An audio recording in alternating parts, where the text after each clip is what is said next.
Обычно в день рождения принято дарить подарки. Сегодня они все для горожан. Самый красивый – это сиреневый сад на обновленном бульваре Бакир-Манче.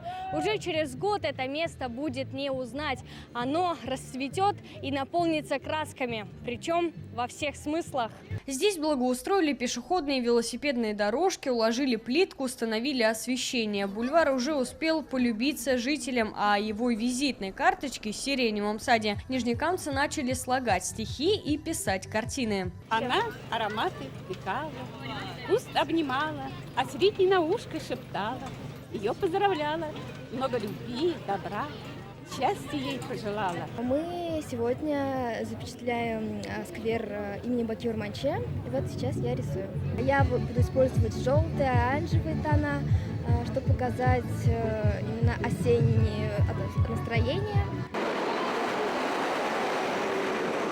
Еще один подарок – обновленная дорога по улице Вокзальной. Это главная транспортная артерия города. Здесь полностью заменили дорожное покрытие, установили новые автобусные остановки и лампы освещения. На ремонт этого участка направили 185 миллионов рублей. Это тот, так скажем, шаблон, к которому мы должны стремиться, чтобы каждый имел свою дорогу, автомобилисты свою дорогу, пешеходы свою дорогу, велосипедисты свою дорогу. Сегодня день вдвойне праздничный. С одной стороны, это праздник нашего города, с другой стороны, это те объекты, которые мы сегодня открываем. Рамиль Мулин отметил, у Нижнекамска богатая история. Строительство города началось еще в 1961 году. Именно тогда заложили нефтехимический комбинат, позже шинный завод. В день рождения города отдали дань уважения его первому генеральному директору Николаю Александровичу Зеленову. Теперь трамвай его имени будет курсировать по Нижнекамску. Это очень приятно, потому что шинному производству в этом году было 50 лет.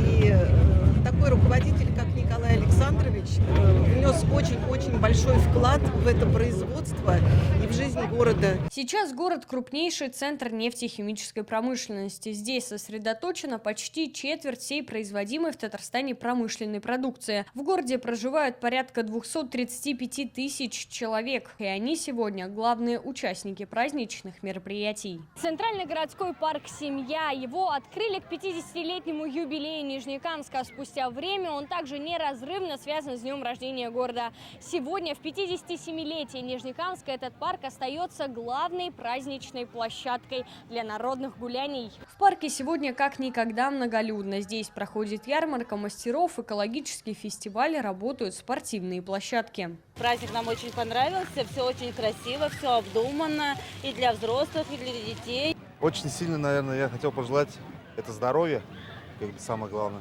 Нужно заниматься своим здоровьем. Очень много успехов и благополучия, наверное.